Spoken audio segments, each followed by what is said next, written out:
మగవలకు బంగారం అంటే ఎంతో ప్రీతి.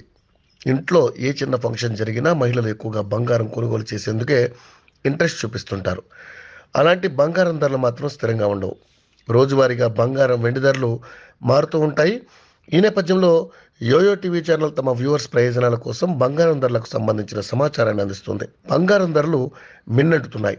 ఈ రోజు ఉన్న ధర మరో రోజు కొనసాగడం లేదు. పసిడి కొనాలనుకునే వారికి చుక్కలు చూపిస్తోంది. ధరలు తగ్గుతాయని ఎదురు చూస్తున్న వారికి నిరాశ ఎదురవుతోంది. తాజాగా బులియన్ మార్కెట్లో 24 క్యారెట్ల 10 గ్రాముల బంగారం ధర 66,340గా ఉంది. అదే 22 క్యారెట్ల విషయానికి వస్తే 10 గ్రాముల ధర 60,810కి చేరింది. ఇక వెండి విషయానికి వస్తే కిలో వెండి ధర 77,400 నిన్నటి కంటే కిలోపై 100 పెరిగింది.